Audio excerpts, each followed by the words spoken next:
Well, hey, everybody, welcome to the podcast. This is actually two podcasts. I'm going to release this on Go Carolinas and also on Strike Up the Band. I've got a gentleman with me here today, Mr. John Concklin, who is someone I've known for a few years. I had a chance to play under him with the Spartanburg Philharmonic one time a few years ago. Very fine conductor. He's the music director of the Hendersonville, North Carolina Symphony, and also one of the candidates for music director of the Spartanburg Philharmonic. And he's also a freelance conductor, conducting just all over the area. It seems like anytime somebody needs a conductor, John's the one they call. So, John, thank you for being with us. Thank you for having me. It's exciting. Okay. And let's see, you're in Greenville today, you said? I am in Greenville today. Yes. It's nice. The weather is gorgeous. I was in Greenville an hour ago and just had to hustle down I-85 to get here in time for this. Oh man, that's a tough corridor at this time of day. So It actually wasn't bad today. oh I good. was lucky. I was lucky. But so tell us a little bit about your musical background, where you started and how you kind of got into the whole conducting thing.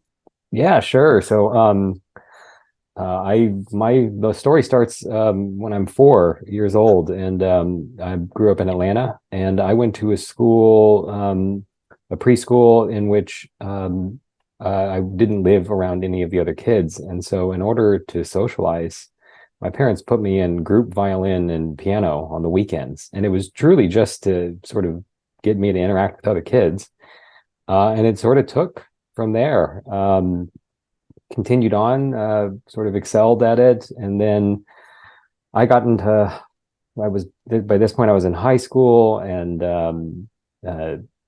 sort of part of leadership within the orchestra. And my orchestra teacher had some pretty bad carpal tunnel. And one day just said, I need somebody to lead the rehearsal. And John, why don't you do it? And that was sort of first taste of conducting. And I thought, this went pretty well. It was exciting. It was fun to do. And so I entered school, went to Vanderbilt on viola and piano. And the thought there was, I asked the conductor there, what does it take to become a conductor? And, the first thing he said was, well, you have to be proficient at your instrument. And so, you know what, I'll focus on your instrument. And if you are still interested by the time you're a senior, I'll take you then. And so for 3 years, I focused on theory and ear training and musicology and just getting really good at an instrument. And then, about beginning of my junior year, I sort of checked in with him and said, what do you think? And he was kind enough to say, well, why don't we'll start you a little early. And the rest is sort of history. So then from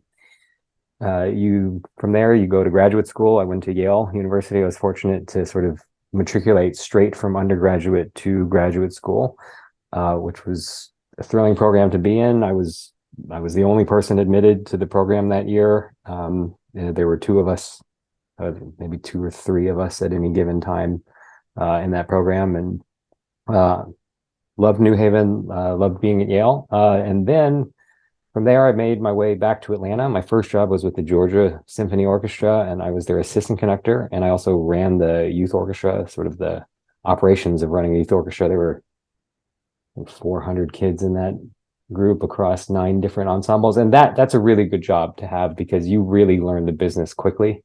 Getting 400 kids in and out every weekend with 9 faculty members and parents and administrators and music, and somebody's forgotten their instrument one day, or they left their music at home. And so you learn the business very quickly and very thoroughly that way. And then from there, I did 1 year at the Cleveland Institute just for some polishing on the conducting, which is where I got engaged to my wife, Lauren. And we were looking for a place to land after that, considering Cleveland. We were considering Atlanta. But she got a job at the Governor's School, from which she graduated a few years back. And we decided to move to the upstate. And so this was 2009, 2010, 2011, somewhere in there, and have been here ever since. So the first job that I got in the upstate was actually with Spartanburg Philharmonic, playing viola. And after you're in a place for a while, you sort of put down roots and begin expanding. And so I won a job in Hendersonville conducting the youth orchestra for a couple of years up there, which is just a lovely couple of years. And then did some freelancing stuff and putting it all together. And then I think the big breakthrough started the year I taught at Converse, and then that sort of led to teaching at Clemson, and then sort of led to teaching at Vanderbilt for a year, and then back at Furman. And I think that's sort of where things began to sort of take off. And here I am as the music director in Hendersonville and a finalist in Spartanburg and Atlanta and various other places. So I think that catches us up to 2022. Okay, yeah, that's very interesting. That first job, what was the application process for that? Did they just have bring you in and let you work with the group a little bit, or did you send them a tape of you conducting, or how did that all work? It's sort of all of the above. Assistant conductors, you sort of send in your cover letter. They ask you for some samples of stuff that you've conducted before. They sort of whittle that down to a pool of, anywhere between 2 and 5 or 6. I guess I've been even in auditions with as many as 10 other people. You do sort of an interview, you get some time with the orchestra. And from there, they pick the person. And so it was fortunate for me because it was in my hometown. And so my mother still lived there, which was nice. I sort of knew people in the orchestra and sort of people in the community, which was always nice. So I kind of like I knew where to go for the interview, for example. I didn't need a GPS, so that was nice. But yeah, that's how they selected. And then I guess a committee gets together and they talk about it, and they called me that time. So I was very fortunate. Now, I confess I'm not familiar with the Georgia Symphony. I'm familiar with the Atlanta Symphony. What's the obviously I know there's a difference, but where's the Georgia Symphony play? Georgia Symphony is Metro Atlanta, so the north side of Atlanta. They perform now across the street from where the Brave Stadium is, and so there's a big complex of the stadium, and then a shopping area, and then a nice auditorium. Atlanta is a big enough space where there's several orchestras. Of course, you have the Atlanta Symphony, the ballet, and things of that nature. But because it's so large and there are so many musicians hanging around, they're able to field an orchestra that I think at the time they were doing, 4 or 5 masterworks, holiday show, a couple education shows. And of course, the youth orchestra was a major part of the education sort of push or strategy with that group, because there are so many young families, there are so many schools. In Metro Atlanta is very fortunate to have band, chorus, and orchestra in virtually every middle and high school. And so there are just a ton of kids playing at really high level that wanted the youth orchestra experience. Atlanta Symphony has a top-notch group, but there's only 40 violinists, for example, in it, when there's probably a couple hundred floating around Metro Atlanta that want to have a youth orchestra experience. And so the youth orchestra in Georgia, I think there were 2 full orchestras, a couple string groups, a couple wind ensembles, percussion group, 2 or 3 choruses, jazz band. It was comprehensive. It was, like I said, it was a really good way to learn the business. Yeah, and some of those youth orchestras are quite good. Yeah. Did you ever consider teaching like in public school? I thought about it. I did some teaching. I set up a strings program at a private school, and I've been in and out of the classroom sometimes. I think that that's actually the hardest job in the world, is middle school orchestra, middle school band. When you get a teacher that's good at that, pay them whatever they want to be paid, because none of the rest of this happens without good middle school band and orchestra teachers. Um, I'm one of these people that started so early that I don't remember. I remember reading music before I could read English. And so there's part of me that I don't understand how to explain to somebody how to hold an instrument. Do you know what I mean? Like it's sort of a little foreign to me. I don't remember like struggling with it. I mean, I'm sure that I did struggle with it, but I can walk somebody through teaching them conducting because I remember struggling with the questions or like the things that were hard. Starting on an instrument uh, was not my strength area, and so once I realized that I probably wouldn't have been the best uh, public school teacher simply because I just didn't have those skills. They're really important, though.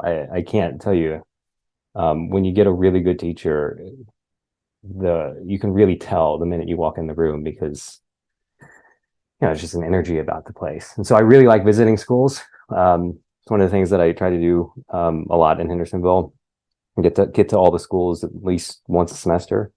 Um, but yeah, no, that idea came and went, I think, early on for me about teaching. Hendersonville has some very strong high school bands up around that area. Yeah. They're doing real well. Especially after COVID. I think they're coming back pretty quickly. There's 4 or 5 high schools in the Hendersonville area. I've been to all 4. There's one that's sort of a little further out. But they're doing great up there. It's a neat little town that wouldn't have as much as you wouldn't think it has as much as it does. But I'm loving being up there. It's a great time. Yeah, I mean a lot of retirees in that area, so I imagine they support the orchestra quite a bit. Yeah, no, there's quite a few retirees and senior communities, and they're very good about sending 2, 3 buses to every concert. And yeah, they get their season tickets early. I mean, like as soon as they're released. Apparently, where you sit in the audience is a big deal, and so they like to Okay. secure them. Okay. Trivia. I'm in theory, I'm on the sub list for the Hendersonville Symphony. Mhm. I, I did an audition like 5 or 6 years ago, and they said they Yeah. put me on the sub list, but that was the last of that. Uh, Too bad Mark and Steve hardly ever miss a show up there. Yeah, well, that is the most stable section. I don't think I've ever seen them miss a show. So, there's only 3 trombone spots, and you got 3 guys that show up every concert. There's never. In fact, let's see, I've done 4 or 5 concerts by now, and they're the same crew each time. It's kind of nice. It's comforting knowing that they're going to be back there. Yeah, I know. Considering I know Hendersonville probably shares personnel with a lot of other orchestras in the area. I mean, Asheville and Spartanburg, Greenville, Yeah, Brevard too. Yeah. and okay, Yeah. Sometimes it's been getting better. Uh, the first couple times it was a different string section each time, but luckily we've been able to schedule well so that we're not conflicting right with somebody else, which helps.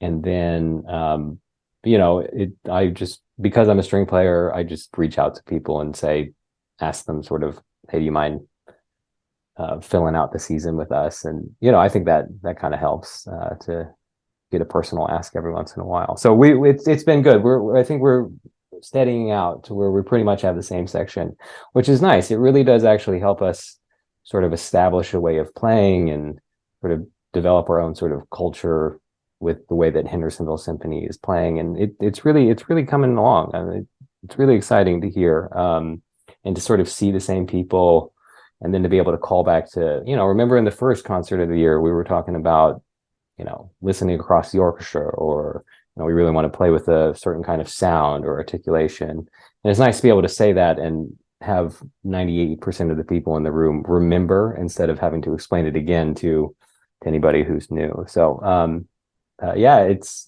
really going well up there. Very happy with everything. okay. You want to talk about how you go about planning a season when you know you're going to be the director for the whole season? Sure. So funny thing is, in Hendersonville, I got the call. Let's see, maybe May 31st, to, and we needed a season out by middle of June, and so that experience was probably different than the one we're going through now. That one, when you have to get a season up and running, um, you kind of I pulled from things that I knew really well. I knew the audience would without a doubt like, and then I had to secure soloists who would do me a favor, and I knew they would learn something quickly or knew they had something, and also work with us on dates, right? Because most people's calendars are starting to fill up by the time you get to March, April, May. People's calendars are full for the next season usually. And so with those parameters, we got the season that we got, which some interesting new pieces, but largely, things straight out of the center of the repertoire.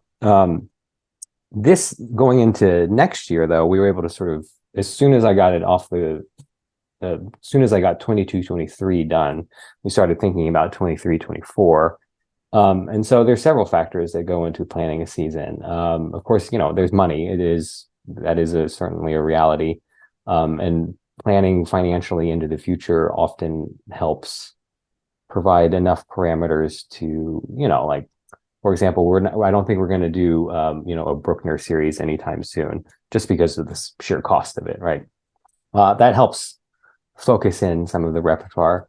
And then, you have to take a look at what you've played in the past 5 or 10 years. You certainly don't want to be repeating too many things too many times. The audience definitely factors in. I mean, audiences have tastes. They have things that they like and things that they don't like. And, for people that are buying a ticket, spending their hard-earned money to buy a ticket, and they're going to your show and not to somebody else's, that truly is a big factor, right? And so I usually ask somebody on the board or a couple people on the board, who really know the community well, who know a lot of the season ticket buyers, to work with me on what to put out there. Then there's musicians too.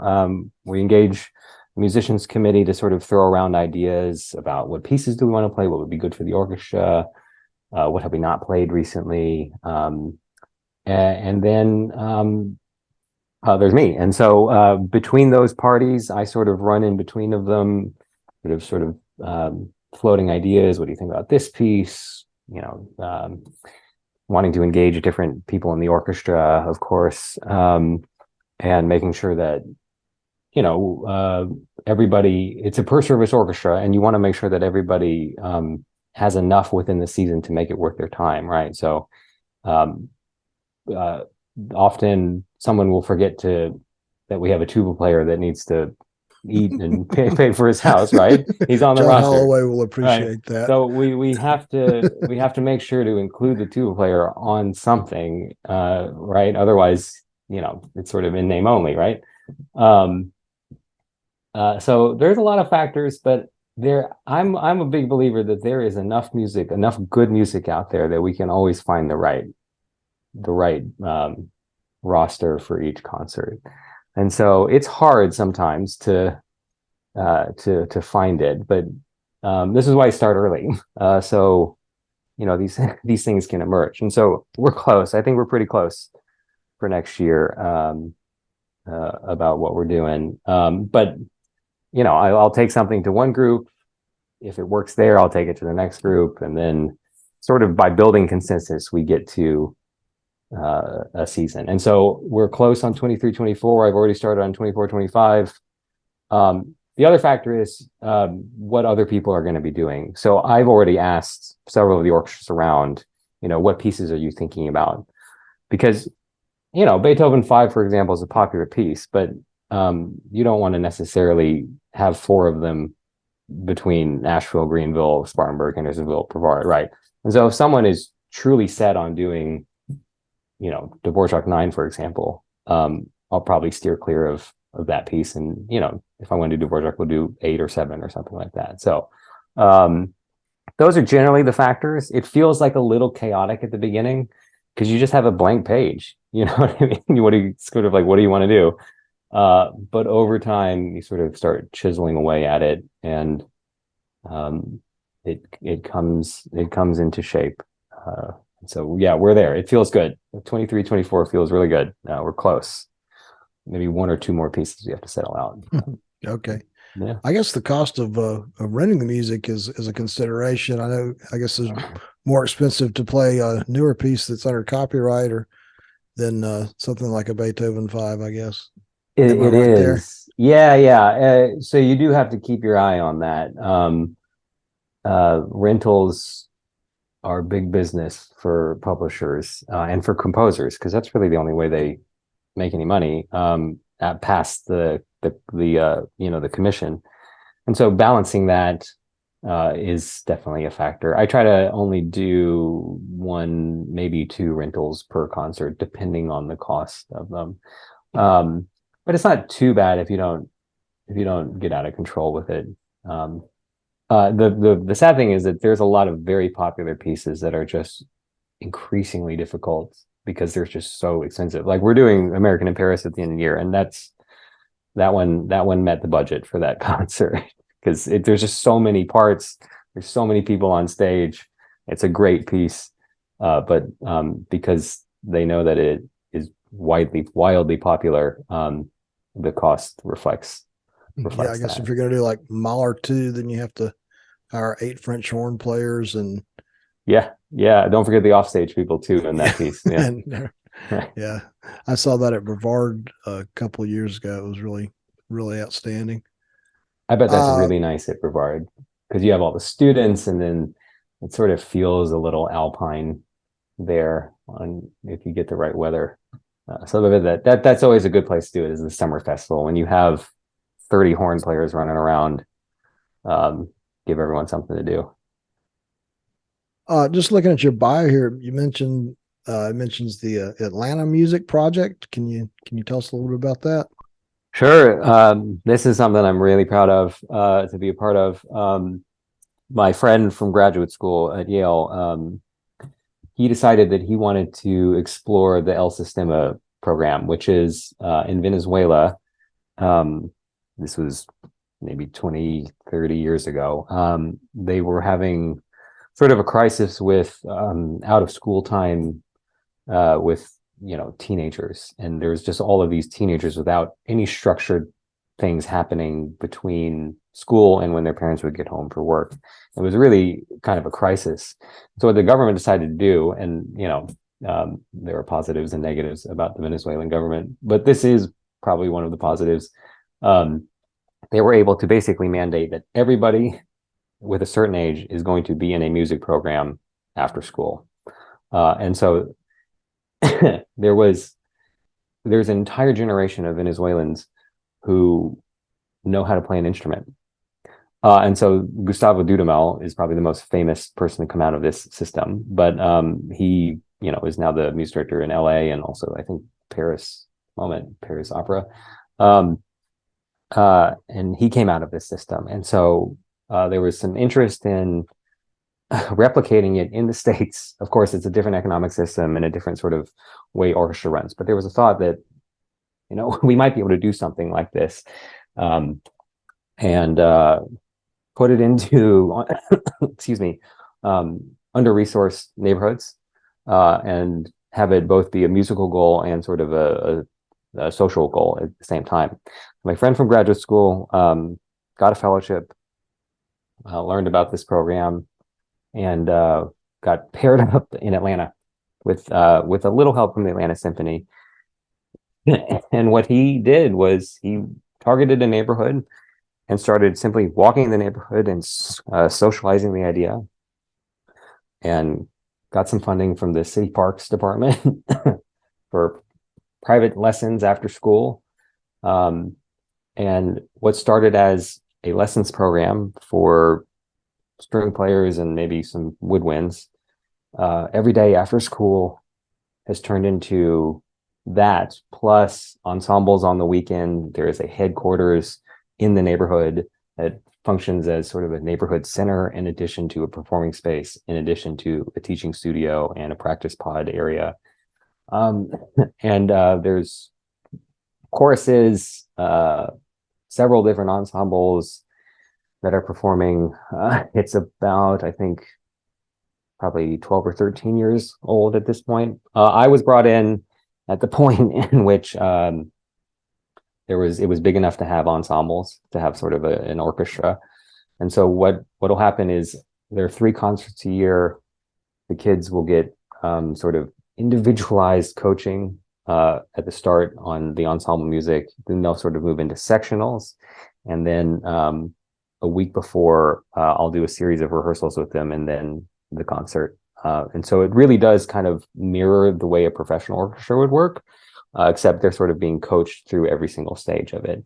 I'm deeply proud of the work that Dante's done. He basically started with little seed money and now regularly gets support from the Cathy Foundation, which is the Chick-fil-A family.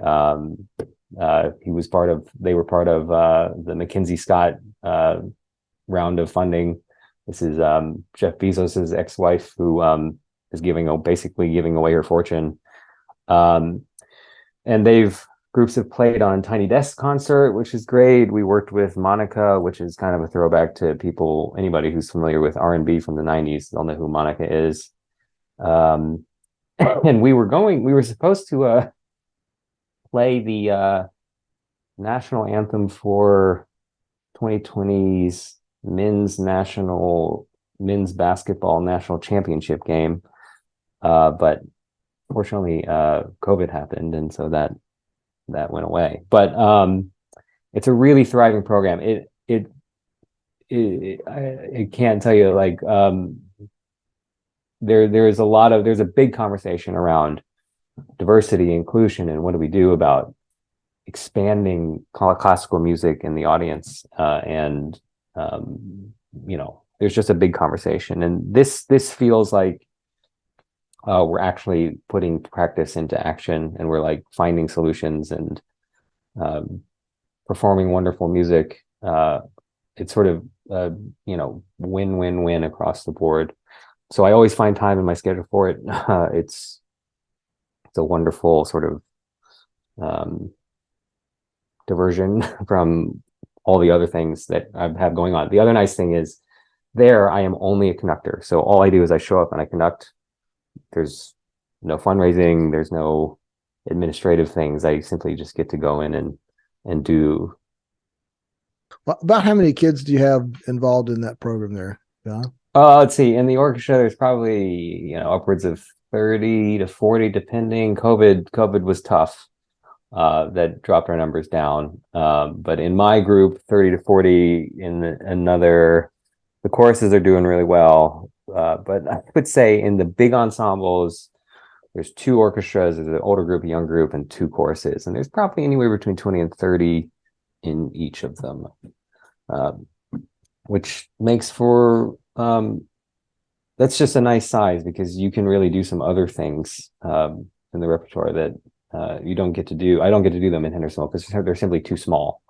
It's not necessarily cost effective to do them, or the instrumentation is too weird.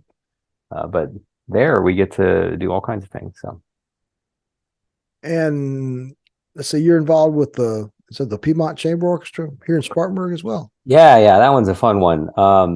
I've seen them play one time, and Mary Irwin and I actually went to high school together. That's wild. Yeah, she was a senior when I was a sophomore, so she sort of halfway remembers me. But no, I love that group. That group, Mary asked me to do that as a direct result of the John Williams concert in Spartanburg. She was looking for a conductor. I was, freelancing, and she approached me with the idea. And I had played in it once before as sort of a mentor to violists that were in the section, and it's just sort of taken off ever since. And it's such a lovely experience to be a part of, because you have students as young as like ninth grade, next to college students who are majoring in music, next to people who have just graduated or pretty young, next to sort of middle career people, and then you also have people sort of towards the end of the career or even have retired, and we're all sort of in the same space. And so there's a lot to be learned from everybody, right? I'm at the same time I'm giving mentorship to somebody. I can also turn around and ask for guidance on, you know, navigating a career in the same group, which I think is actually kind of a tipping of the cap to the tradition of this kind of thing in Spartanburg. There's not actually a tradition of this in Greenville or any other upstate area. Spartanburg is the one that has the history of like music, high quality music and teaching and mentorship. And it all goes back to Henry Janiak, who I think was probably around, I know that he trained Mary to some extent, and probably everyone in Henry was Spartanburg. well, we mentioned him when I did the podcast with the Spartanburg group, but yeah, he was director of the Spartanburg Orchestra for, I don't Yeah, know, like 40 or 50 years or something like that. and Converse, I think, right? Yeah, he was true. And the Spartanburg Orchestra used to be, before it went to be a professional group, it was more of it was like Converse faculty and Converse students and a lot of community people. And Yeah, I actually played in it when I was in high school yeah. a long time ago. And Bobby Janiak and I were at Spartan High together. So The funny thing is, my mother sang in one of Janiak's choruses when they did Carmen. And so there's just this weird, sort of funny connection that I have to Spartanburg. Um, that is pure happenstance, but I always tell that story because it's just kind of wild, you know, that I would be standing on that stage like last September or last April, and it's the same stage that my mother was on with Henry Janiak, kind of going for the same job that he had. You know what I mean? It's just something serendipitous about the whole thing. okay. One last thing I see on your bio here that I find interesting. It says you were concert master for the Super Bowl halftime show. Yeah, Tell us all about that. that's that one's goes way back. So I was in Atlanta, growing up in Atlanta, and at the time that was the Georgia Dome, and so they were having the halftime. They were having the Super Bowl in Atlanta that year, I and remember that. Yeah, and that was the year uh, that yeah, were the Falcons in it. no, Oh, no, okay. Oh that no, was the year okay, after the okay. Falcons were in it. This was the year that I think it was the Rams and the Titans, and like the Titans lost by like 2 yards on the final Okay. I play of the remember game, that. right? Yes. We weren't allowed to watch that game because they carted us in and they got us out. So I think I was probably on a bus when all of that was happening. But the people that were doing it that year was Disney, I think. And so they were putting on a big show, and they wanted um, an orchestra to, at the time, we thought, to play the halftime show. And so the youth orchestra that I was in got sort of recruited to be part of it. And we, you know, learned the music and everything. And just sort of by the nature of where I was in the youth orchestra, and I was playing violin at the time, I was technically the concertmaster of that show. Now, the interesting thing about that experience is that what you see on television in the halftime show is not live. It is I think most pre-recorded. people realize that. I Yeah. didn't know that at the time, but through the magic of the TV, it seems like it's live. None of it's live. It's all been pre-recorded. So we recorded it the night before. And so if you were there at the Super Bowl, you were actually seeing and hearing the live performance. But on television, you are seeing something that is pre-shot, but also pre-recorded. So what you heard in the halftime show on television was the London Symphony Orchestra playing. Okay. So we were on a click track. It was wildly fun because, you know, as I think I was like 16 or 17, you run out onto the field. Of course, it's packed. really fun experience. But it is sort of funny I found it on YouTube, and you can sort of catch the back of my head every once in a while.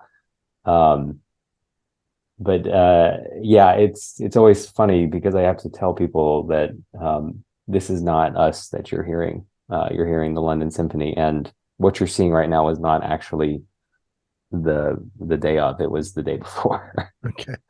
Who was the like the star of the show that day? Like Bill Collins, I think, and Tony Braxton. Those were the big thing. And there was some movie that they were promoting that I can't remember what it was. I guess it wasn't a hit then, but they were singing some songs, some set of songs from it, and they had music actually composed for it. I remember it being really difficult, a lot of meter changes. Um, but yeah, no. So I guess that would have been 1999. yeah, it's been a while. It's on YouTube. If any of your listeners want to check it out, Okay. it's there. Okay. Um, let's see. I guess you're doing a lot of freelance conducting, just onesie twosies, various places around, or Yeah. So I've had this my entire year, well, 2022.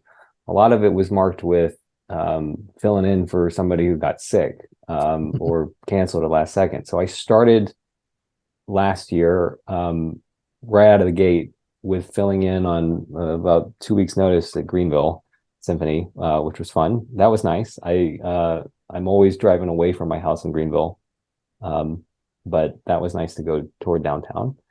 And then the start this season for 22-23, Spartanburg called, and this one was less time. I think this was like 2 days in advance, but I already knew the music, so I just simply had to get there, which was good. So those are last minute fill-ins or jump-ins, as the lingo goes.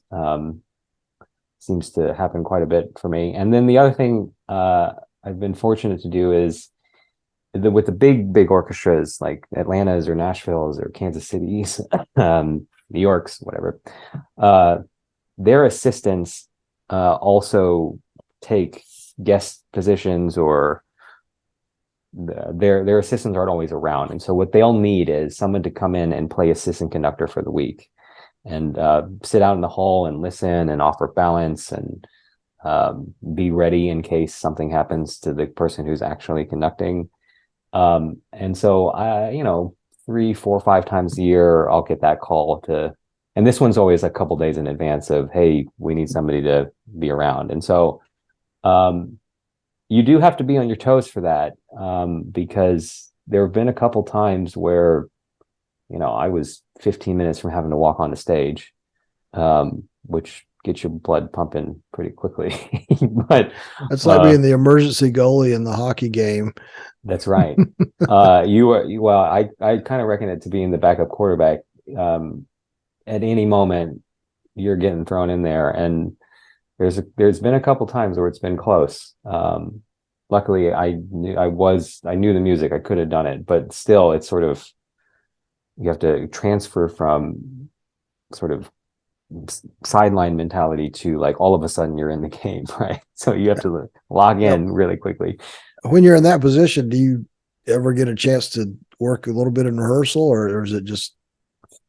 It depends on the conductor. Sometimes they want to go out in the hall, so there's been a couple times, yeah, they call you up there and like, hey, can you please conduct letters A through C, and I'm going to go out there and listen, and there's been times where I've been up there for like 20 minutes where they'll send up a note saying, hey, do it a little faster, or they'll send a note to one of the instrumentalists, and then they'll have us do it again. And so you kind of have to replicate what they're doing. It's not necessarily your version of it, which is also interesting. So you do have to pay attention to what they're doing. And that's nice, because usually, this is somebody at that level. You have people that are really traveling around working with some of the top orchestras. I mean, you can glean a lot from what they're doing, which is always a really nice experience. So Okay. Well, I guess we'll look at trying to wrap it up here. It's about 45 minutes. Appreciate you taking time to speak with me today, John. Of And course. Happy to do it. okay. Good luck with all your various musical adventures. And I'm sure I'll see you again sometime around Spartanburg soon. Definitely hope to see you soon.